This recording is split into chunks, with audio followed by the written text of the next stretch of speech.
Hello and welcome. I am a dope smoker. So, what is a head shop? Well, we searched the web to find out.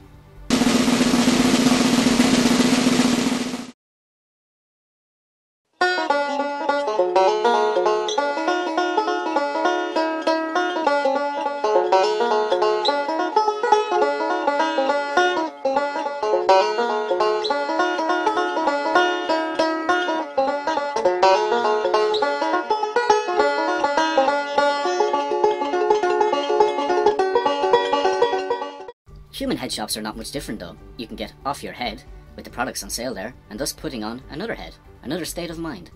Much in the same way that alcohol allows you to put on another head and lose some inhibitions, getting some Dutch courage. More on that later. Coming up on the programme, the burning issue of head shops in Ireland, drugs, legal versus illegal, and a special report from our rolling reporter, Herbo Baggins, who will be talking to some smokers of head shop product. The heat has been on head shops in Ireland, with a public frenzy being stirred up following a number of arson attacks. The Nirvana store on Capel Street in Dublin, along with the Utopia adult shop next door, were completely gutted by fire early on the morning of February the 12th. The motives are unclear, with suggestions of vigilantism or drug dealers' revenge or insurance fraud, pulling the blame in three different directions. What is clear is that some people are not happy now that they know happy pills are being sold in these head shops. Another shop in Dublin, as well as one in Sligo, were set ablaze in the following weeks, and a head shop in Athlone was targeted with pipe bombs. A head shop that opened in Clontarf has had an injunction against it to stop trading after local protesting and breaking of windows. Pfizer recently coughed up $2.3 billion in fines, the largest in history, for illegally marketing the painkiller Bextra for uses never approved by the FDA. They struck a deal whereby a subsidiary of the company bore the legal impact. Compare this with people buying and consuming legal highs, which are, according to the packets, not fit for human consumption. Is the war on drugs really a big practical joke/social experiment? Is it right to criminalise up to 40% of the population? Laws adapt as we shed our prejudices. Look into the history of marijuana and you will discover that it was prohibited in the USA in order to control Mexicans and jazz musicians, and dig deeper, to protect corporate profits from industrial hemp production.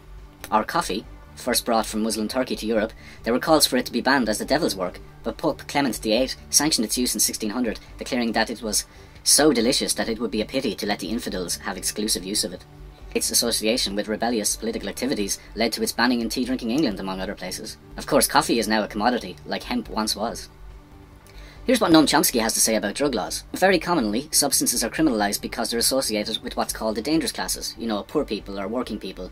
So, for example, in England in the 19th century, there was a period when gin was criminalised and whiskey wasn't, because gin was what poor people drink. That's kind of like the sentencing for crack and for powder.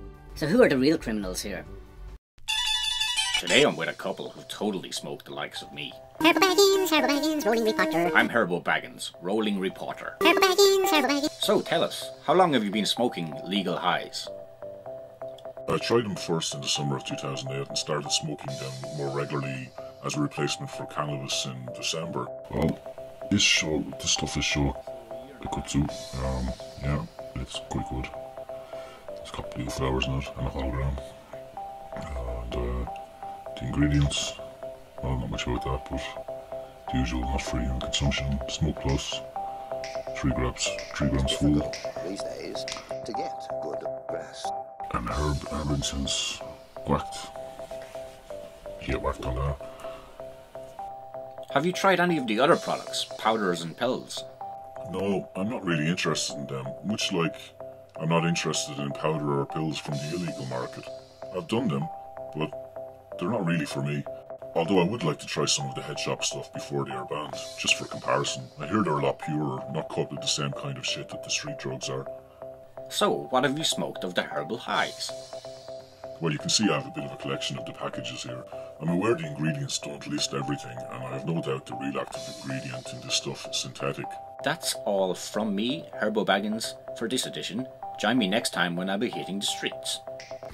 Thank you, Herb. We look forward to your next report. Some very interesting packaging on the products. So, what did we catch in our newsnet? Leading in with a piece on Firedog Lake. In Ireland, apparently it has become traditional to celebrate St. Patrick's Day by getting fucked up on bath salts. No, really? This links to the March 18th LA Times report, The Blarney Stoned, Irish Head Shops Causing an Alarm.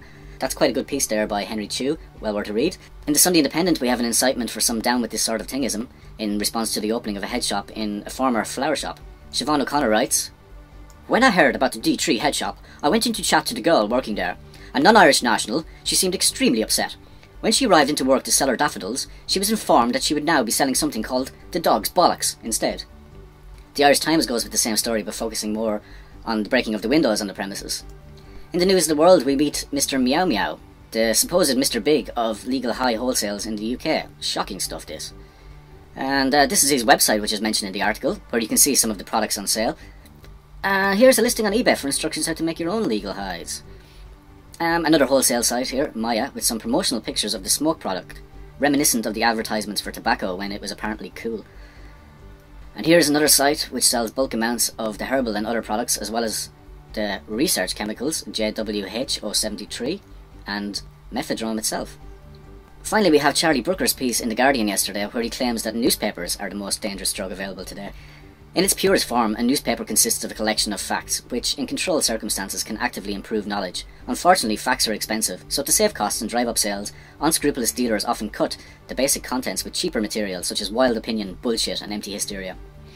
Very well said, Charlie. And we don't have time to go into it now, but there's lots of talk on Facebook, on groups and such on there, and on boards, which we'll cover more in the next edition. For the moment, if you're interested in drugs reform, please have a look at the Legalise Cannabis in Ireland 2010 petition, and the address is here. Finally, we take a look at why people are using recreational drugs, and why other people care whether they do or not. Altered states are something we humans have sought for millennia. Even the cats have their catnip. But the prohibition of substances is relatively recent in the Western world, and not always as claimed for our own good. We have reached the prohibition of one's own mind. Stanislav Grof explains how shamans used altered states to solve problems. And through the ages, our ancestors used it to develop human intelligence. The ideas, the inspiration that can come from non-ordinary states can help later when the person returns into the ordinary state, to substantially improve one's way of being in the world. Advocates of this theory suggest inspirational ideas can come from a transpersonal realm, hidden from everyday awareness. That the dreamlike imagery in altered states often contains solutions to the questions on our minds. So are we being held back from exploring our own minds, our consciousness? Why is it that the cannabis sativa plant is still demonized? Are people not safer using cannabis than herbal head shop mixes? To put things in perspective, some people are allergic to nuts. It just doesn't agree with them. They don't know what they are missing out on. Should they call for a ban on nuts? Should we ban ice cream? It makes a lot of people happy, so why not? Alcohol is a drug. Let's not forget that, and it is the biggest killer drug. So define drug. On BBC Now is a programme called Grow Your Own Drugs. There are 5 types of people we want to talk with. 1. Illegal recreational drug users who don't use legal highs. 2. Law-abiding, legal high-only users. 3. Legal, illegal, doesn't matter as long as it works type users. 4. People who don't do drugs and don't care if others do. 5. People who don't do drugs and think others shouldn't either. For example, Mr. D, whose lifestyle choice it is to open his mind, says, Well, the laws on marijuana use are relatively new and usually born out of intolerance. We respect your privacy here and intend this to be a mass debate as such. We encourage you to use the space to debate the legislation of cannabis and talk openly and freely about the taboo that is recreational drug use. Wear a mask, step out of the frame, silhouette yourself. Whatever it takes for you to be comfortable. Just be yourself, with or without the mask. And here's one I made earlier. You can grab printables of this on the masks page here on othervices.com. And that's about it for this edition. This edition's Best Packaging Award goes to Shokutsu for their cute little butterfly hologram. Please leave us your comments online or leave a message on our hotline. The number is 076 6708 936. If you're calling from outside Ireland, just add +353. Now for my drug of choice. No, not banana skin, silly. Coffee with nutmeg on top. See you next time.